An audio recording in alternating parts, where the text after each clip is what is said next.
नाजरीन, मैं हूं बिस्मिल्लाह आफ्ताब आलम। आप देख रहे हैं उर्दू हिंदी नॉलेज चैनल। आइए बात करते हैं। जो क्वेश्चन मैं परसों करवा रहा था उसमें मुझको किसी कारणवश जाना पड़ गया था, तो मैंने बीच में क्वेश्चन छोड़ दिए थे। वहीं से बात शुरू करते हैं आगे। देखिए, अच्छा, यहाँ पे हम बात कर रहे थे कि अलामती नज़में जो हैं वो लिखने का काम सबसे ज़्यादा किसने किया है। तो ये आपको बात हुई थी नून मीम राशिद की। अब ये सवाल आपको आगे देखना है। सवाल ये है कि मीरा जी ने अपनी शायरी के ज़रिए किस किस्म की नज़मों को पहचान दिलाई है। ये आपको सवाल पहचानना है। इसमें से आंसर आपका क्या सही होना चाहिए। उम्मीद करता हूँ सभी के आंसर सही होंगे। मीरा जी के बारे में कुछ चीज़ें हैं जिन पर मैं बात करता चलता हूँ। जैसे मीरा जी कब पैदा हुए हैं, तो आपका जवाब होगा 1912 में। इंतकाल इनका कब हुआ है, तो 49 में। दूसरी बात, ये हल्का अरबाब ज़ौक़ से जुड़े हुए शायर हैं।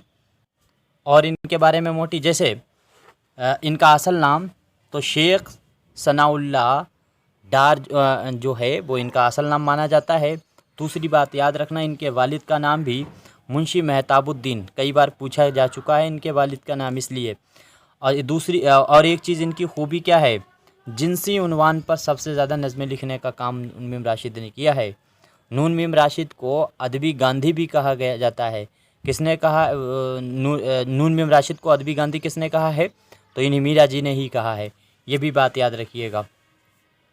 साथ ही साथ एक चीज़ और भी याद रखिएगा कि मगरबी अदबी रुझानात और जदीद अदबी नफ्सियात और साथ साथ में हिंदू देवमालाई को अपनी नज़मों में इस्तेमाल करने का काम नून मीम राशिद ने किया।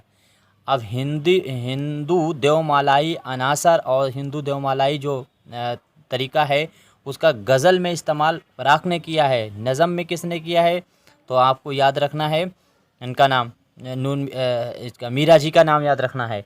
और अफसाने में अगर वही चीज़ पूछी जाती है तो आपको याद रखना है नाम बेदी का।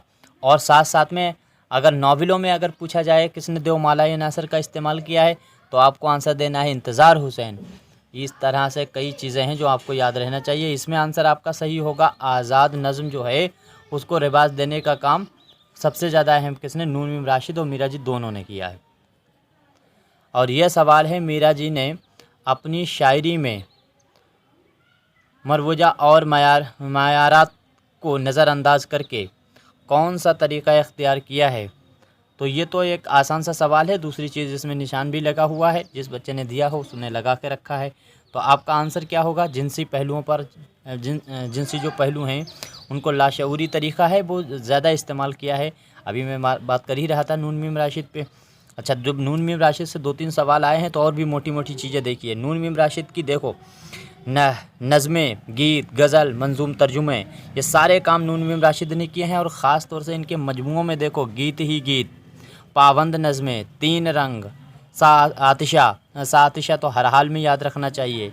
मीरा जी के गीत, मीरा जी की नज़में, यह आपको याद रखना है। ख़ास तौर से इनकी जैसे नज़में अगर पूछी जाए कौन कौन सी हैं, ये तो मजमूए थे जो मैंने अभी बताए। नज़में अगर क्लर्क का नगमा, जात्री, समंदर का बुलावा, तन्हाई, व्यापारी, ये जो नज़में हैं सब इन्हीं की हैं। मुज़तरब है, रस की अनोखी लहरें हैं, एक औरत थी, हिंदुस्तानी औरतें, ये सब नज़में किसके हैं, सिलसिला रोज़ो शब। ये याद रखिएगा, सिलसिला रोज़ो शब जो है वो कल मैंने बात की थी और आज भी फिर से मैं इस पर बात कर रहा हूँ, बहुत इम्पोर्टेंट है। इसके बाद में है प्रीत, ये भी इनकी ही लिखी हुई नज़म है। आखिरी सिंगार, और भी बहुत सी नज़में हैं जो आपको याद रखनी चाहिए। आगे देखिए सवाल है मीर हसन दहलवी की मसनवी। मीर हसन जो हैं उन दहलवी की जो मसनवी है सहरुल बयान का मरकज़ी किरदार कौन सा, इनमें से आपको बताना है, उनके किरदारों से रिलेटेड आपका सवाल बताना है। तो शहज़ादा बेनज़ीर और शहज़ादी बदर मुनीर इसी के हैं और अहम किरदार हैं। उम्मीद करता हूँ सभी को मालूम होगा। तो अब दूसरी चीज़ ये, अगर बात आई है मीर हसन की भी थोड़ी सी जान लीजिए। मीर हसन के बारे में जो ज़्यादा सवाल पूछा जाता है वो ये कि इनका ख़ानदान रहने वाला जो है, इनके अजदाद कहाँ के थे, हिंदुस्तान में कहाँ से आए, तो हेरात से आए हैं। एक बात तो ये याद रहे। पैदाइश इनकी 1737 और 1786 में इनका इंतकाल हुआ, ये बात आपको तो मालूम ही होगी, उम्मीद करता हूँ। दूसरी चीज़, इनकी वफ़ात किसने निकाली है। और एक बार सवाल ये पूछा गया था कि इनकी जो वफ़ात निकाली गई है वो पूरा जुमला सही क्या है। ये ख़ास तौर से ध्यान रखिएगा कि जिनकी वफ़ात निकाली गई है, जिस जुमले से, वो जुमला आपको पूरा याद होना चाहिए। तो इनकी मीर हसन की वफ़ात जो है निकालने का काम मुसाफ़ी ने किया है, और जुमला है शायर शीरी बयां से। शायर शीरी बयां से जो है वो किसकी निकाली गई है, तो ये है मीर हसन की वफ़ात जो है वो निकाली गई है। दूसरी बात याद रखिएगा, इन्होंने तज़किरा शोराए उर्दू जो लिखा है, शोराए उर्दू के जो तज़किरे में, तो उसमें कितने शायरों का शोरा का ज़िक्र है, तो 304 का है। इससे पहले भी हम इस पे बात कर चुके हैं। ये मोटी मोटी बातें हैं जो आपको याद रहनी चाहिए हर हाल में। अच्छा, दूसरी चीज़ है 1940 में शोराए उर्दू को, जो तज़किरा शोराए उर्दू है, इसको मुरत्तिब करने का काम जो है वो हबीबुर रहमान ख़ान शेरवानी ने 1940 में किया था। और कुल मिलाकर के हसन ने 12 मसनबियाँ लिखी हैं, 7 कसीदे लिखे हैं और 3 मरसिये लिखे। ये भी साथ में याद रख लीजिएगा। अच्छा, मसनबी जो सहरुल बयान है उसका दिवाचा पूछा जा सकता है किसने लिखा था, तो वो मीर शेर अली अफसोस ने लिखा था दिवाचा।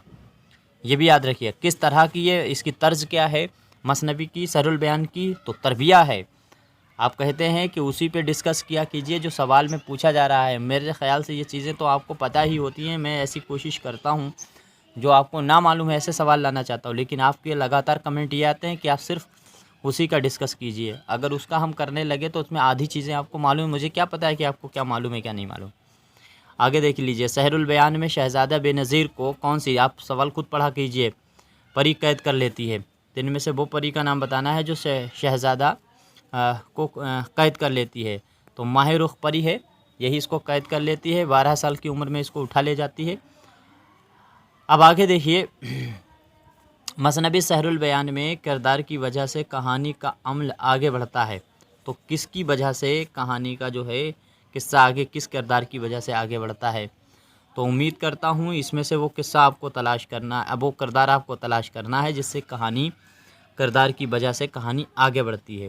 तो जैसे नैयर मसूद हैं और कई इस तरह के जो मुहक्किक हैं, उन्हों लोगों ने वज़ीर जो ज़ादी है नजमुन निसा, इसी को अहम किरदार माना है और इसी की वजह से कहानी आगे बढ़ती है। अगला सवाल है सहरुल बयान। देखिए सहरुल बयान से कितने सवाल उठा लिए गए हैं। सहरुल बयान में जो है बद्र मुनीर को दोबारा मिलाने का काम किसने कौन अंजाम देता है, तो उनको दोबारा मिलाने का काम किसने अंजाम दिया है। उम्मीद करता हूँ सभी का आंसर सही होना चाहिए। ये एक बार आपको पढ़ ही लेनी चाहिए अच्छे से, वरना इससे सवाल तो बहुत अच्छे खासे बनेंगे। तो मिलाने का काम कौन, यही नजमुन निसा तलाश करके लाती है, यही तलाश करने का काम करती है। अच्छा, जब इतनी बातें इन्होंने पूछी हैं सहरुल बयान के बारे में, अब हम सहरुल बयान के बारे में कुछ बातें कर ही लेते हैं। देखिए, सबसे पहली बात तो यह है कि सहरुल बयान में मीर हसन ने अपना खून जिगर सर्फ किया है, अपनी ज़िंदगी का निचोड़ पेश किया है। ये वाला कौल हर हाल में आपको याद रखना चाहिए। खलीलुर रहमान आज़मी का ये बात कही है। तो खलीलुर रहमान आज़मी ने क्या कहा है कि मीर हसन ने अपना खून जिगर सर्फ किया है और अपनी ज़िंदगी का निचोड़ पेश किया है। सहरुल बयान के बारे में पूछा जा सकता है ये कौल किसका है, तो आपको जहन में रखना चाहिए। दूसरी चीज़ और भी याद रखिएगा, एक और कौल याद रखिएगा। जैसे मीर शेर अली अफसोस के बारे में मैंने अभी बताया था कि दिवाचा मीर शेर अली अफसोस ने इस सहरुल बयान का लिखा है। साथ साथ में ये भी एक सहरुल बयान में एक और कौल भी है इसी का, क्या कहते हैं, शेर अली अफसोस का। वो इस तरह से है कि सहरुल बयान इस्म बा मुसम्मा है। ये इस्म बा मुसम्मा का नाम जो है, इसके बारे में किसने कहा, तो शेर अली अफसोस ने कहा है। इसका हर शेर अलग मजाक के दिलों को मजाक के दिलों को लुभाने में का काम जो करता है, वो मुझको से पूरा याद नहीं आ रहा कौल, ये बात सब शेर अली अफसोस ने ही कही है इसके बारे में। मोटी बात तो ये याद रखिए कि इस्म बा मुसम्मा को कहने का काम इन्हीं ने किया है। दूसरी बात और भी याद रखिए, जैसे सहरुल बयान जो है, सहरुल बयान कब और किसकी फरमाइश पे लिखी गई है, इस तरह के सवाल पूछे जाते रहते हैं। कब और किसकी फरमाइश पे लिखी गई, इस पे तो खूब गौर कीजिएगा। तो इसमें आपका क्या जवाब होगा। ये फरमाइश इसकी सहरुल बयान की जो की है वो गिलक्रिस्ट ने की है। ये भी याद रखिए, जॉन गिलक्रिस्ट जो है उसने फरमाइश की थी। 1805 में हिंदुस्तानी प्रेस कोलकाता से इसको शाया करने का काम भी किया गया है। काफ़ी है जितनी मैंने बता दी है। तो उम्मीद करता हूँ तो इसमें नजमुन निसा होगा। आगे बढ़ जाइए। सहरुल बयान का किस्सा जो है अख्तामी मरहले में कौन सा नतीजा फराहम कराता है, तो ये आपको बताना है। अभी ही मैंने इस पे बात की है। उम्मीद करता हूँ ये बात तो अभी बिल्कुल मैंने बात की थी कि इसका अंदाज़ तहरीर कैसा है। नोट कर लीजिएगा, इम्पोर्टेंट सवाल है। तो तरबिया है और ये किस्सा जो है इसका नतीजा जो है वो तरबिया होता है, ये याद रखिएगा। अब एक दूसरा सवाल है करबल कथा पे। करबल कथा का मौजू क्या है? उम्मीद करता हूँ सभी को मालूम होगा। करबल कथा का मौजू है वाक़यात करबला। अब इस पे डिटेल में बात करते हैं। थोड़ा सा मोटा देख, मुझे लगता है कि वीडियो बहुत लंबी हो जाएगी, तो मोटी मोटी चीज़ें याद रखिएगा। इसमें कल परसों मैंने बात की थी, इसमें 12 मजलिसें हैं और 10 मजलिसें इसके बारे में किसने बताई हैं। तो 12 जो मजलिसें हैं वो 12 मजलिसों को बताने का काम इसमें किसने किया? मालिक राम और मुख्तारुद्दीन ने 12 मजलिसों की बात की है और 10 मजलिसों की बात की है 1961 में। सबसे पहले 1961 में, यहाँ से साफ़ कीजिएगा, 1961 में सबसे पहले इसको मुरत्तिब करने का काम किसने किया है? तो ख्वाजा अहमद फ़ारूकी ने, और इन्होंने इसमें सिर्फ 10 मजलिसों की बात की है। 12 मजलिसों को किसने किया है? 1965 में मैंने बात की थी, मालिक राम और मुख्तारुद्दीन। ये आपको याद रहना चाहिए। उम्मीद करता हूँ बात समझ में आई होगी। थोड़ा सा कम डिटेल में बात करेंगे। इसमें क्या है, करबला के जो वाक़यात हैं वो बयान हुए हैं यहाँ पे सेकंड नंबर। अच्छा, मजलिसों की बात कर लेते हैं। तो मजलिसों में जैसे आपसे पूछ ही लिया जाए कौन सी मजलिस में काहे का जिक्र है, ये कई बार सवाल इस तरह से बना है, तो उंगलियों पे याद रखिएगा। 12 मजलिसें हैं, कैसे याद रखना है? पहले में मोहम्मद साहब का जिक्र है, दूसरे में उनकी बेटी फ़ातिमा का जिक्र है, तीसरे में उनके हस्बैंड अली का जिक्र है और चौथे में मोहम्मद जो है हसन का जिक्र है। तो हसन का जिक्र है, यानी 4 हो गए। मोहम्मद साहब, फ़ातिमा और अली, उसके बाद में हसन, ये 4 हो गए। इसके बाद में है मुस्लिम बिन अकील का 5वां और छठा जिक्र क्या है, काहे का किया गया है? तो मुस्लिम बिन अकील जो थे उनके बच्चों का जिक्र है। तो 6 हो गए, 6 यहाँ तक याद हो गए। अब इसके बाद में 7वां आपको याद रखना है, कैसे? करबला का जिक्र। तो करबला का 7वें नंबर पे जिक्र हुआ है 7वीं मजलिस में। इस तरह से आप ऊपर के याद रख लीजिए 6 और 7वें पे इसका जिक्र हो गया। अब इसके बाद 5 फिर याद रख लीजिए। अब है कासिम का जिक्र होगा सबसे पहले, फिर अकबर का होगा, फिर असगर का होगा और फिर इसके बाद में आखिर में इमाम हसन का होगा। इस तरह से 12 के 12 याद रखिएगा, ये कोई मतलब मुश्किल नहीं है। अगला सवाल देख लीजिए। शुमाली हिंद की पहली नसरी दास्तान की हैसियत से ईसवी खान जो हैं उनकी किताब याद रखिएगा। तो इससे सवाल खूब बनते हैं, ये याद रखिए। जो है किस्सा महर अफरोज़ दिलबर, ये किताब लिखी हुई किनकी है? तो ईसवी खान की लिखी हुई है। शुमाली हिंद की दास्तान मानी जाती है पहली नसरी दास्तान। इसके बाद में है महर अफरोज़ दिलबर को तवाज़ात दास्तान का दर्जा हासिल है या तर्जुमा शुदा किस्सा है। तो आपको क्या बताना है, ये जवाब देना है कि जो किताब है महर अफरोज़ दिलबर, वो तवाज़ात दास्तान का दर्जा हासिल है या तर्जुमा शुदा है। तो ये आपको बताना है। तो ये किस तरह की है, उम्मीद करता हूँ ये सभी को मालूम ही होगी, और नहीं मालूम है तो आप इसको फ़ौरन नोट कीजिएगा। इसको तवाज़ात माना जाता है। आपका आंसर सेकंड सही होगा। अब इसके बाद में अगला सवाल है, किस्सा महर अफरोज़ दिलबर जैसी दास्तान में तमाम किरदार किस अंदाज़ के हैं? तो किस अंदाज़ के हैं? तो सब तमसीली हैं, ये बात आपको याद रखना चाहिए। इसी तरह से तमसीली ही किताब में सबरस भी लिखी गई है, तमसील में ही। इसके बाद अगला सवाल है, नौतर्ज मुरस्सा अता हुसैन खान तहसीन ने जो फ़ारसी के किस्से का आम फहम ज़बान में मुंतकिल किया था, तो ये सभी को मालूम है किसने किया था, किस किताब का जो है तर्जुमा किया गया है। तो ये आपका आंसर सही होगा सेकंड, सुमन रुख बानो और जो है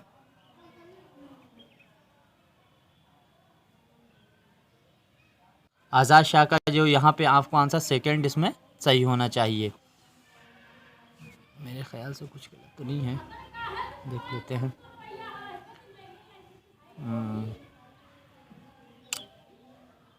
नहीं, यही सही होगा, आपका सेकंड आंसर ही सही है, याद रखिएगा यहाँ से।